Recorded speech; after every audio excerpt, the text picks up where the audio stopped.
Hi hello friends, வணக்கம். எல்லோரும் எப்படி இருக்கீங்க? வாரம் முதல் நாள் ஆன இன்றைக்கி சண்டேனாலே வந்து எல்லாத்துக்குமே ரொம்ப ரொம்ப ஒரு பிடிச்ச நாள் தான்.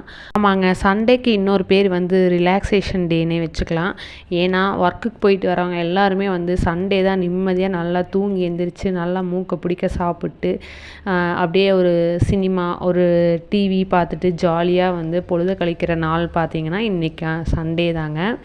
ஆனால் பெண்கள், அதாவது சமையல் அறையில் இருக்கிற எங்களுக்கு வந்து சண்டே கூட ஒர்க்கு தாங்க. ஏன்னு கேட்குறீங்களா? அதுக்கு என்ன காரணம்னு சொல்லவாங்க. ஆமாங்க, சண்டே காலையில் வரப்போகுது அப்படின்னா சாட்டர்டே நைட்டே வந்து உங்களுக்கு என்ன வேணும், என்ன சாப்பிட்றீங்கன்னு, எங்களுக்கு என்ன வேணும்னு கேட்குற மாதிரி கேட்டுட்டு ஹஸ்பண்டுக்கு வந்து என்ன பிரியப்படுதோ அதை வாங்கிட்டு வந்துடுவாங்க மார்னிங்கு. இப்போது ஆரம்பிக்கிற ஒர்க்கு தாங்க நம்மளுக்கு. காலையில் எழுந்திரிச்சு அவங்க என்ன வாங்கிட்டு வந்திருக்காங்களோ அதை சமைச்சு அதை சாப்பிட வச்சு குழந்தைகளுக்கு சாப்பிட வச்சு அதுக்கப்புறமா பார்த்திங்கன்னா மதிய வேலை ஒரு 11 மணிக்கு மேலே நம்ம ஆரம்பித்தாதாங்க மதிய சாப்பாடு கரெக்ட் டைமுக்கு சாப்பிட முடியும். அதை கழுவி அதை சமைச்சு இதை சமைச்சு அப்படி இப்படின்னு பார்க்கும்போது கரெக்டாக பார்த்திங்கன்னா மதிய டைமு 1-2 ஆகிருங்க. எத்தனை பேர்த்து வீட்டில் கரெக்டாக 2 மணிக்கு மதியம், அதே சண்டே அன்னைக்கு சாப்பாட்டு வேலை முடியுதுன்னு சொல்லுங்கள் பார்க்கலாம். கண்டிப்பாக வந்து எனக்கு தெரிஞ்சு எப்படியும் 2:00 3:00 இடப்பட்ட டைமிங்கில் ஆயிரும் எனக்கு. பட் வந்து உங்கள் வீட்டிலலாம் எப்படின்னு தெரியல. எத்தனை பேர் வந்து அந்த டைமுக்குள்ளே கரெக்டாக சாப்பிட்றீங்க சண்டே அன்னைக்கு அப்படிங்கிறத கண்டிப்பாக கமெண்ட்டில் சொல்லுங்கள். நானும் தெரிஞ்சுக்கிறேன். இல்லை நான் மட்டும் தான் இப்படி இருக்கேனா, இல்லை எல்லாருமே இப்படி இருக்கீங்களான்னு நானும் தெரிஞ்சுக்கணும். அதுக்கப்புறம் பார்த்திங்கன்னா ஈவினிங் ஸ்நாக்ஸ் ஏதாவது சாப்பிட வச்சு அதுக்கு குழந்தைகளுக்கு சாப்பிட வச்சுட்டு அதுக்கப்புறமா பார்த்திங்கன்னா நைட்டு நம்ம காலையிலேருந்து செஞ்ச சாப்பாடுகளை வந்து சூடு பண்ணி அதுக்கப்புறமா நைட்டு சீக்கிரமாக சாப்பிட்டு தூங்க வைக்கணுங்க. எவ்வளோ வேலை பார்த்திங்களா? சண்டே வந்து நம்ம ரெஸ்ட் எடுக்க முடியுமா கொஞ்சமாவது? சொல்லுங்கள் பார்க்கலாம். ஆமாங்க, நீங்கள் பார்த்துட்டு இருக்கிறது எல்லாமே இந்த டிஷ் எல்லாமே எங்கள் வீட்டில் சண்டே ஸ்பெஷல் தாங்க. காலையில் குடல் எடுத்துகிட்டு வந்தாங்க, குடல் கறி. அதுக்கப்புறமா அதுக்கு வந்து இட்லி செஞ்சு குடல் கறி இட்லி சூப்பர் காம்பினேஷன். அதுக்கப்புறமா பார்த்திங்கன்னா மதியத்துக்கு முட்டை ஃப்ரை செஞ்சாச்சு. இப்போ பார்த்துருப்பீங்க இல்லையா முட்டை ஃப்ரை. அதுக்கப்புறமா நீங்கள் இப்போ பார்த்துட்ருக்கிறது பார்த்திங்கன்னா இந்த காடை ஃப்ரையி. அதுக்கப்புறமா என்னென்னு கேட்குறீங்களா? ஆமாங்க, நிறையா டிஷ்ஷுங்க.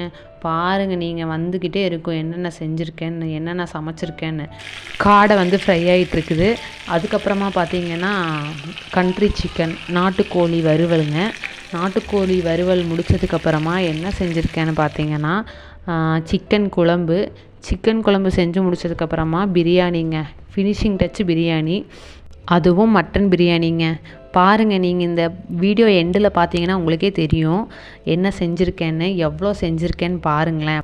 ஆனால் ஒன்று சொல்கிறேங்க, கண்டிப்பாக வந்து வீட்டுக்காரங்கள்லாம் வந்து நான்வெஜ் சாப்பிடல அப்படின்னா நீங்கள் வந்து சாப்பிட வைக்க ட்ரை பண்ணாதீங்க. அப்படி மட்டும் ட்ரை பண்ணிட்டீங்க அப்படின்னா கண்டிப்பாக அவங்களால சாப்பிடாமல் இருக்கவே முடியாதுங்க. ஈவன் நம்மளாலேயே முடியாது. ஆனால் நமக்கு வந்து பார்த்திங்கன்னா ஒரு குறிப்பிட்ட மாதங்கள் இருக்கும் இல்லைங்களா? இந்த புரட்டாசி, ஆடி இந்த மாதிரி மாதங்களில் வந்து நம்ம நான்வெஜ் சாப்பிட மாட்டோம் சில பேர். அந்த மாதிரி இருக்கிற டைம்லேயே கூட இவங்க வந்து என்ன பண்ணுவாங்கன்னா நான்வெஜ் சாப்பிடணும்னு ஆசைப்பட்டுட்டு சாப்பிட ஆரம்பிச்சிருவாங்க. அதனால் வந்து பார்த்திங்கன்னா நம்மளுக்கு ரொம்ப ரொம்ப ரிஸ்க்கு. இதெல்லாம் எதுக்காக சொல்கிறேன் அப்படின்னு கேட்டிங்கன்னா, பிஃபோர் மேரேஜ் பார்த்திங்கன்னா எங்கள் வீட்டில் என்னோடய ஹஸ்பண்ட் வந்து நான்வெஜ் சமைச்சாலே அவர் வந்து வீட்டுக்கு வெளியில் தான் நின்றுப்பாராமா. அதுக்கப்புறமா சமைச்சு முடித்து அதெல்லாம் பாத்திரமெல்லாம் கழுவி வச்சதுக்கப்புறம் தான் வீட்டுக்குள்ளேயே வருவார் அப்படின்னு வந்து எங்கள் அத்தை கூட சொல்லியிருக்காங்க. ஆனால் இப்போ பார்த்திங்கன்னா அது அப்படியே வந்து தலைகீழாக இருக்குது. நான்வெஜ் எடுத்ததுலேருந்து சமைக்கிற வரைக்கும் எல்லாமே பண்ணுறாரு எங்கள் வீட்டில். ஏன்னா அது வந்து பழக்கம் ஆயிடுச்சு அவருக்கு. நல்லா நான் வந்து பழக்கப்படுத்தி விட்டதோடைய விளைவுகள் பாருங்களேன். இந்த வீடியோ ஃபுல்லாகவே உங்களுக்கே தெரியும். இன்றைக்கி என்னை விட நான்வெஜ் வந்து அதிகமாக விரும்பி சாப்பிட்றது யாருன்னு கேட்டிங்கன்னா என்னோடய ஹஸ்பண்டாக தான் இருப்பார். இந்த வீடியோ ஃபுல்லாக பார்த்துட்டு வாங்க, கடைசியில் சொல்கிறேன்.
பார்த்தீங்களா மக்களே, இந்த மாதிரி சமைச்சா சண்டே அன்னைக்கு பெண்களுக்கு எப்படி ரெஸ்ட் கிடைக்கும் நீங்களே சொல்லுங்கள்.